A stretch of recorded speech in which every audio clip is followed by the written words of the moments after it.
Iran చేసే కుట్ర ఏంటో అరబ్ దేశాలకు తెలుసు. ఆల్రెడీ ఇవాళనే ఒక స్టేట్మెంట్ ఇచ్చేసింది ఇరాన్. ఏదైతే హౌతీలను వెళ్ళి ఇప్పుడున్నటువంటి అంటే ఇప్పటికే వీళ్ళు హార్ముజ్ జలసంధిని దిగ్బంధించారు. అదే సందర్భంలో ఇది కాకుండా బాబ్ ఎల్ మాందాబ్ స్ట్రైట్ను కూడా కబ్జా చేసేయండి మీరు అని చెప్పేసి, అంటే 2 జల మార్గాల్ని మూసిపడేయమని చెప్పేసి. 2 జల మార్గాల్ని మూసిపడేస్తే అప్పుడు 40% ప్రపంచ వాణిజ్యాన్ని ఆపేయడం, అప్పుడు భయపెట్టడం, అప్పుడు అమెరికా మీద ఒత్తిడి.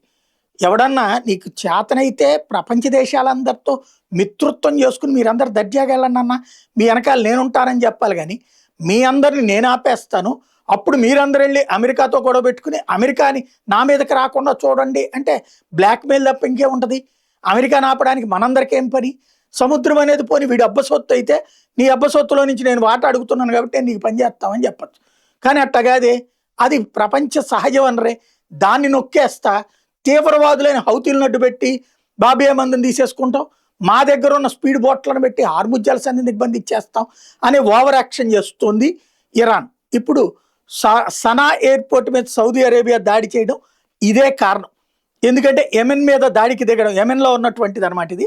యెమెన్లోని హౌతీల నియంత్రణలో ఉన్న దాని మీద దాడి చేయడానికి కారణం ఏంటంటే ఐఆర్జీసీ సైనిక్ కమాండర్లు ఒక విమానంలో, ప్యాసింజర్ విమానంలో ఇరాన్ నుంచి బయలుదేరి అక్కడికి వస్తున్న సందర్భంలో ఈ దాడి చేస్తుంటే అక్కడి నుంచి ఇక్కడికి వెళ్తారు వీళ్ళందరూ కూడా. ఉత్తర యెమెన్ హౌతీల నియంత్రణలో ఉన్నటువంటి నేపథ్యంలో వాస్తవంగా అక్కడ యెమెన్ 2గా చీలిపోయింది. ఉత్తర యెమెన్ వచ్చేటప్పటికి హౌతీల నియంత్రణలో ఉంది, వీళ్ళకి ఇరాన్ పూర్తి మద్దతు ఇస్తుంది. యెమెన్ జనాభాలో అలాగే భూభాగంలో 70% ఇప్పుడు హౌతీల ఆధీనంలోనే ఉంది. దక్షిణ యెమెన్ ఏమో ప్రస్తుతం అధికారిక ప్రభుత్వం అక్కడ నడుస్తుంది. వాళ్ళకి సౌదీ అరేబియా, దుబాయి, అమెరికా మద్దతు ఇస్తున్నాయి.